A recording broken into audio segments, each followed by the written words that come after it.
This is the Rube Goldberg project by Sean and Alex for Sage, representing the causes of the American Revolution. Our Rube Goldberg machine starts with this Nerf gun with a Nerf bullet and this Indian-crafted dream catcher representing the French and Indian War.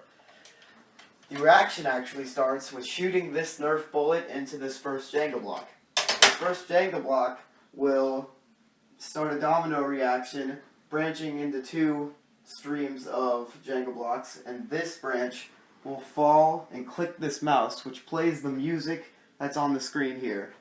And that will take us down to the bass drum right here. The next part of the Rube Goldberg machine starts with this bass cannon. When the music plays, this metal contraption made out of wire from a clothes hanger that we cut will start the reaction of dominoes right here by falling off of the vibrations of the bass drum, and it will knock that domino down. This domino will start a effect into the house made out of game boxes, which represents the quartering act, with the stamp act on top, which represents the stamp act. And this game right here, this box will fall onto this spoon, which will fling the sugar, representing the sugar act, onto the shirt, which represents the Townsend axe. Back to the top of the desk, we have this other branch of the domino reaction that you saw earlier. This branch will go across this metal bridge here, and the dominoes will continue after this drop to go to this next branch. This next branch, this branch will go and hit the tea bag representing the tea act, which will then fall into the harbor, which represents the Boston Tea Party. When this fire truck and the pony, representing the Midnight Ride, impact the trash can, the cobblestones secured by the rope will fall, which will pull the string of the party popper, activating it, so that the party popper will explode upwards, representing the shot heard around the world inside of the battles of Lexington and Concord.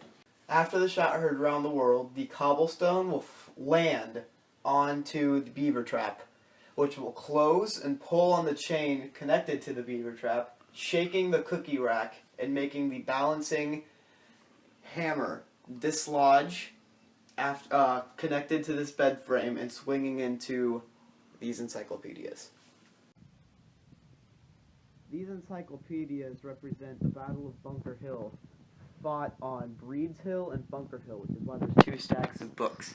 The reaction is when these books get hit by the hammer, they will fall, and this stack of books will fall onto this stack of books, which will fall and flip over this branch representing the olive branch petition into this pole.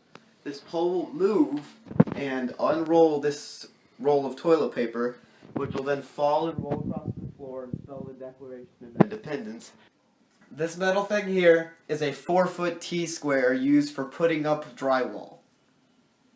It is used as a bridge for the Jenga blocks to continue their domino reaction. The harbor is constructed using a sled filled with water. We made the barrier out of the toy whale and this boat, and the boat, that's supposed to be the American boat, which is made out of a little Einstein's toy set for the pool. The Midnight Ride was constructed using an automotive ramp with a blanket on top so that the toy fire truck can roll down it efficiently and crash into the trash can. The beaver trap is wired to this cookie rack using metal wire, and the cookie rack is securely connected to the bed frame using the same metal wire, so that it does not move too much, but also allows enough shake to dislodge the hammer. The hammer is tied to the bed frame as well, so that it can swing at the right velocity to hit these encyclopedias. This pole is what I called it. It is made out of two duct taped together blind adjustment rods. And the Declaration of Independence has the end of the toilet paper roll. Where it is open, it is taped to the bed frame so that it, whenever unrolled, the end will stay here.